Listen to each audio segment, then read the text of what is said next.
What's going on, guys? Sharpshot here. Hope you guys are having a great day so far. So for today's video, we're going to be doing a killer tier list looking at the hardest killers to play against as a survivor in DBD. I made a similar video to this all the way back 8 months ago in the patch 4.5.2, and now that we're in the 5.4 chapter, 4 new killers have come out since then, and a ton of changes have occurred on the killer side of things, and a brand new killer in the artist was just introduced, so she's going to be included in this killer tier list as well. So just to list some rules and some list conditions before we start the tier list, as I usually do with these tier lists, S tier is going to be the best tier or the hardest killers to play against, and D tier will be the worst tier or the easiest killers to play against. I'm going to start at D tier and work my way up to the S tier, and I'm going to be looking at this tier list through the eyes of a survivor main, and each killer is going to be judged on how hard it is to complete all 5 gens and eventually escape the trial against them. The skill of the killers we're going to be judging are going to be high MMR or the old red/purple rank killers. So these killers are going to know what they're doing, will know how to use the killer's power properly. They're going to be pretty decent at it, and they're going to know generally how to play killer well, like how to gen patrol, when to chase or when not to chase. But they aren't going to be perfect. They're not going to be rank 1 gods, so there's still going to be a little room for error. And I'm going to be looking at it through the eyes of a survivor that is also high MMR. This means that the survivor knows how to play survivor pretty well. They know how to loop, they know when to do gens and when to be altruistic and help the other survivors. These survivors aren't going to be the rank 1 gods either. They're not going to be perfect, so they will definitely make some mistakes along the way as well. So yeah, without further ado, let's get right into the video. We're starting off with a hot take right off the bat. I think the worst killer in the game and the first killer in our D tier is going to be Pinhead. It is so easy to dodge the chains that it makes his power utterly useless. If Pinhead misses his chains, he's going to be super far back in the chase. He's going to have to make up even more ground the more chains he misses. When the Rubik's Cube does go off and the environment chains start popping off, you can break those on the environment as well. So he's overall fairly easy to counter as well. All you have to do is have one survivor carry around the Rubik's Cube all game, and you won't have to worry about the environment chains at all. He's just not a great killer in my opinion. The second killer going into our D tier is going to be the twins. The strategy with Victor is to have all the survivors injured from Charlotte's M1 and then going around and just knocking everybody with Victor, especially with Boone's Circle of Healing. This makes Victor utterly useless. When all the survivors are healthy, Victor is basically just a nuisance. You just kick the shit out of him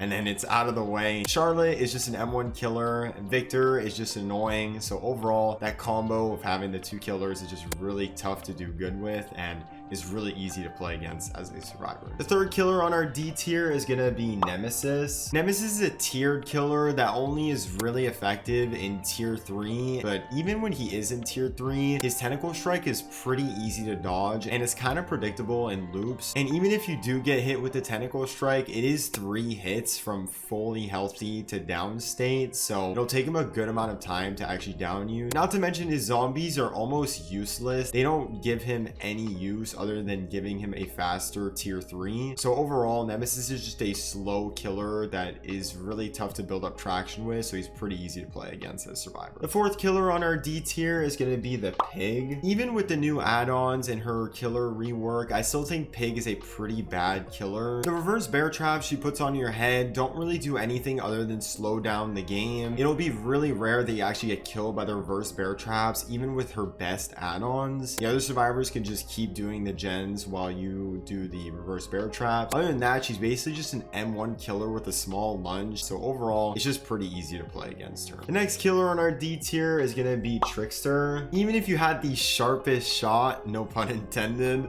I kind of pun intended, whatever. Even if you have a really good shot with Trickster, you're still gonna miss so many knives, and the knives are actually fairly easy to dodge. Even with the ricochet add-ons, you just have to cut your line of sight and you most likely won't get hit. His main event honestly doesn't happen as much as you think, and with the laceration meter cooldown going down even quicker, he's fairly easy to loop and his power isn't that strong. He's just easy to go up against. The next killer on our D tier is gonna be Trapper. Trapper did get some interesting rework works with his add-ons and his killer power being able to carry one extra bear trap in his base kit. But with that being said, he is still the base gold trapper, just placing traps around the map. Most likely, if the survivors have brains, they're going to be able to look out for the traps and dodge them really easily. And other than that, he's just your basic M1 killer, so he's not super intimidating to go up against. The last killer on our D tier is going to be Legion. I've always said this, Legion seems like a chicken with his head cut off, running around the map like crazy, just stabbing people over and over. He just keeps injuring and injuring you, but then again, you're never in the dying state either, and he doesn't really seem to be getting anywhere with his progress. If you just don't heal, you'll be fine. And even if he does have Thanat or a really good perk combo that forces you guys to heal, especially with Circle of Healing now in the game, it's gonna be super easy to stay healed up against him. So overall, he's just a pretty easy killer to go up against. Moving on to C tier, the first killer that's going to be on here is the Plague. How good the Plague does in the trial solely depends on how good or bad the survivors are. If you just don't cleanse, she's never going to get her power, or you just spam cleanse to the point that she's just overwhelmed and it'll always be in her power, but you'll always be healthy. So there's two ways of kind of playing against the Plague, but other than that, her one-shot power isn't super good if you're in the healthy state because it's a long-range M1. So overall, if your survivor group plays really smart against her, she's going to be really easy to play against. The second killer on our C tier is going to be Ghostface. Ghostface is your average stealth killer, and what makes him not super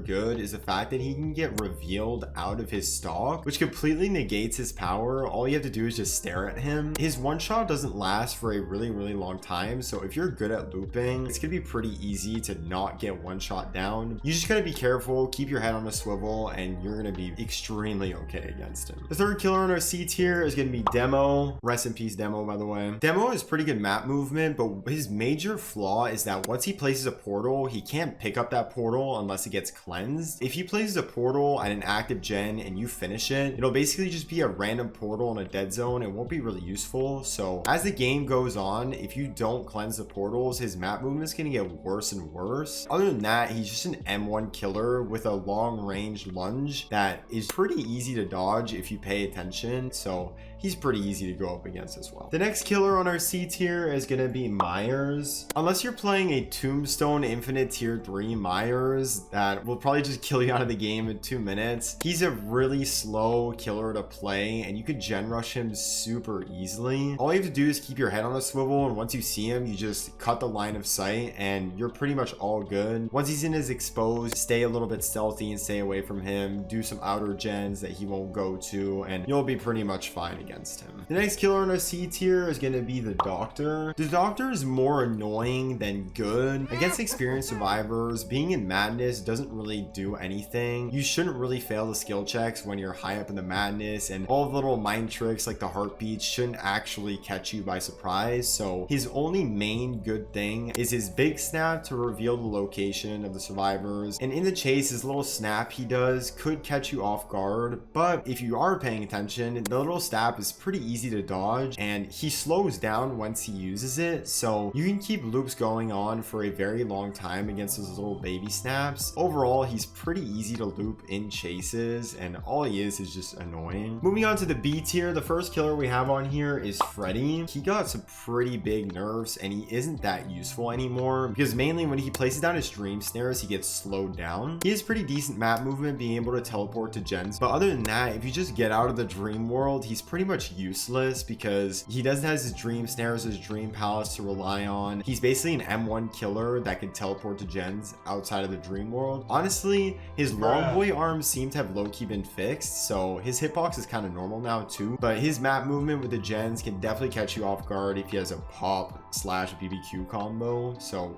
watch out for that. The second killer in our B tier is gonna be Wraith. Mr. Bing Bong Boy definitely got better over time. His invisibility won't really catch you off guard as it used to when you were a beginner survivor, but if you're playing against a good Wraith that blocks pallets and blocks windows while he's cloaked, it's pretty tough to loop, and he moves really quickly around the map, especially if he adds add-ons to help him. Other than that, he is just an M1 killer, so he's pretty easy to play against in that sense. The next killer on our B tier is actually the Artist. There isn't a ton of gameplay to gauge how good she is because I only got to play against her in the PTV, but against the high MMR players that actually knew how to use her power, she actually was pretty tough to loot because she can shut down the chases really easily. All you have to do is just stack up the crows on one small loop and you're basically guaranteed an injury state. So she's pretty tough to loop close quarters, but if you just stay away from her and you kind of just do your own thing and you don't get into a lot of tight close quarter situations with her, you should be fine, because if she just hits you once with the crows, it'll just be a nuisance and you just cleanse them away and move on. But if she is played right, she can be pretty dangerous in close quarters, so definitely watch out for that. The next killer in our B tier is going to be Deathslinger. Deathslinger has been nerfed quite a bit and he's super sluggish in my opinion, but I still feel like the high MMR players hit their shots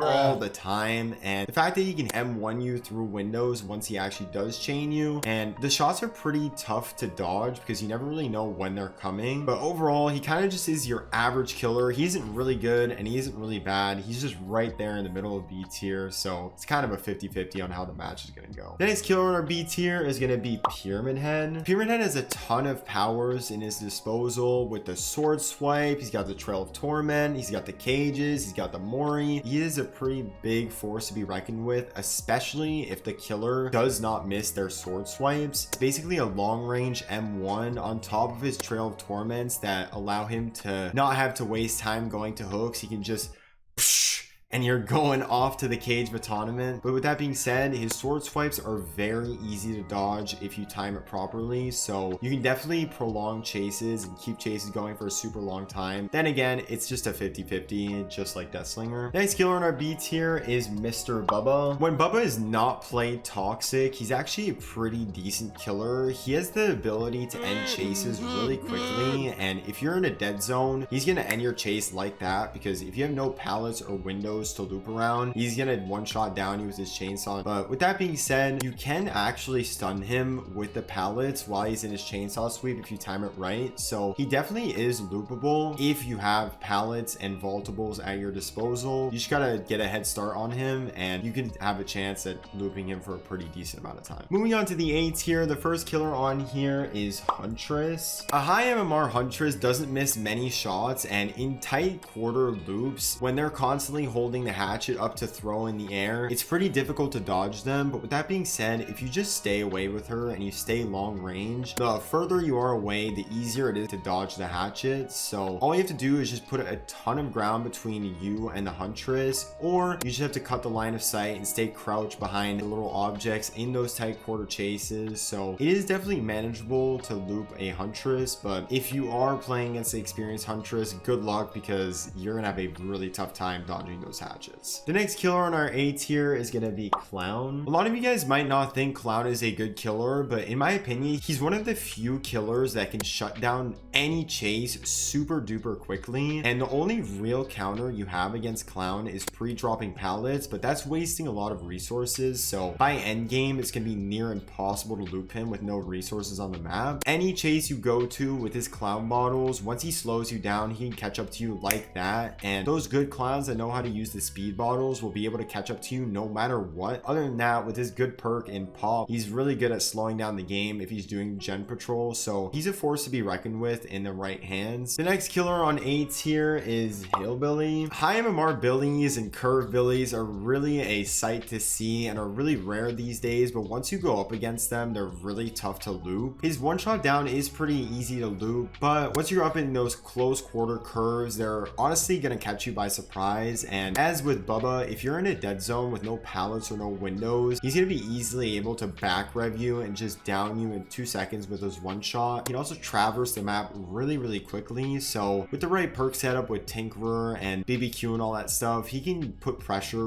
really easily. You're gonna have to move really quickly as survivors to complete gens, because if he is doing work on those gens and he's downing people really quickly, you're never gonna escape. The next killer we have on our A tier is Spirit. Spirit got nerfed really badly in that now the survivors can hear which direction the spirit is phase walking from. So it's pretty easy if you have a good headset. You can just pay attention and hear where the spirit is coming from in the loop and just go the opposite direction away from the noise. She is much easier to loop, but she still is spirit, and if you're going up against a good spirit that knows how to phase walk, it'll still be pretty difficult to loop because she moves really quickly in that phase walk. She'll be able to catch up to you really quickly. So overall, she's gonna be really tough to loop regardless, and with the right perk setup, she's a force to be reckoned with. The next killer in our A tier is gonna be Oni. Oni's the biggest snowball killer in the game. Once he gets going, he's never gonna stop. He's just gonna keep getting his demon fury over and over and over, faster and faster. The only real way to counter him is to limit the amount of times he gets his demon fury, which can be pretty tough to do because all he has to do is injure one person and that gets the chain going. If he does start hooking a ton of people and he starts gathering those blood orbs really quickly, he's gonna be nearly impossible to face because he's gonna be zipping around the map back and forth from gen to gen, one shot downing everybody, and it's going to be a tough trial to go up against him. Finally, onto the S tier. The first killer we have on here is Hag. Hag might be really boring to play against as survivor, but she is so difficult to go up against. There are so many strategies and ways to play as Hag. You could completely wall off a 3-gen at the start of the match. You could just place a ton of traps in really good loops. There's just so many ways to play her that you never really know what to expect when you play her, which makes it really difficult to counter her because there isn't really a counter to her other than crouching through the traps. But when you're in a loop, that doesn't really help you, and when there are a ton of traps in one area around a 3-gen, it's nearly impossible to do that. She'll have really good map movement, so honestly, it's just gonna have to be a good luck to you. The next killer on S tier is gonna be Blight. Blight is really tough to go up against because he's such a quick killer and he can move around the map really well, and with the right build, he could be really stealthy too with Tinkerer or something like that. He's really tough to dodge and he's really tough to loop overall because even when he does miss rushes and he makes mistakes, he'll catch right up to you in 2 seconds, and it's really difficult to honestly put any distance between you and Blight in a loop. So overall, you're gonna have to be really smart when you're looping because he can down you just like that. Overall, just watch out because there isn't much you can do to counter him. Finally, you guys could have guessed it, the #1 hardest killer to go up against in DBD is the Nurse. The Nurse is literally impossible to loop or do anything against because she's so quick, and when the killer you're playing against doesn't miss their blanks, even if they do miss their blanks, they can just do another blank and catch right up to you again. It's really hard to loop. She can just go through walls and go through objects that your regular pallet loop is just useless. Honestly, you just have to put up as much distance and try and just juke in random directions as best you can, but even then, when the Nurse has her sights set on you, she's gonna down you really quickly. Overall, there are like basically no counters to Nurse, and it's gonna be a really rough trial playing against her. So yeah guys, that was the killer tier list for 5.4.0. Let me know in the comments what you guys thought about it and what you would change about my tier list. Please keep it civil though. I know you guys are probably gonna think I'm trash for this tier list and you're like, oh my god, you know nothing about killer, blah blah blah blah, but just keep it civil, and also comment some other tier list ideas you'd want to see on the channel. I'd be interested to hear you guys' input on that as well. So yeah guys, that's been the video. Thank you guys so much for watching. Leave a like and subscribe if you're new. This has been Sharpshot, and I'll see you guys in the next video.